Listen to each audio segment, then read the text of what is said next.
আলাইকুম। প্রথমত আমি এই সংলাপ থেকে আশান্বিত হওয়ার কোনো কিছুই দেখি না।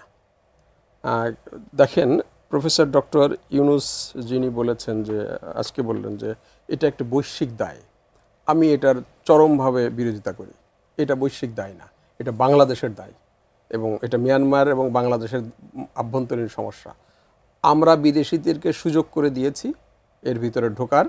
আমরা মনে করেছিলাম যে তারা হয়তো আমাদেরকে সহায়তা করবে, কিন্তু এখানে তাদের যে সমস্ত স্বার্থ আছে আমরা পরবর্তীকালে দেখলাম যে মূলত তারা এই ইস্যুটাকে কেন্দ্র করে তাদের স্বার্থ বা এজেন্ডা বাস্তবায়ন করছে। প্রফেসর ডক্টর ইউনুস তিনি 7 দফা দিয়েছেন এই সংলাপে। আমি সেই 7 দফাতে নতুন কোনো কিছুই দেখিনি। যা কিছু আছে গতানুগতিক আলোচনা, গতানুগতিক নতুন কোনো এজেন্ডা, নতুন কোনো মানে বিষয়বস্তু কোনো কিছুই আমি নতুন দেখিনি। সবচেয়ে বড় কথা আপনি খেয়াল করে দেখেন যে যেই মুহূর্তে মানে প্রফেসর ডক্টর ইউনুস সহ রাষ্ট্রের সমস্ত গুরুত্বপূর্ণ ব্যক্তিরা সেখানে, রাষ্ট্রের নিরাপত্তা সব ইন্টারন্যাশনাল সমস্ত ইয়ারা, দূতাবাসের কর্মীরা এবং দূতাবাসের এম্বাসি এবং অন্যান্য প্রতিনিধিরা আছেন, সেই মুহূর্তেও কিন্তু আরাকান আর্মি গত 3 দিনে 33 জন বাংলাদেশিকে ধরে নিয়ে গেছে।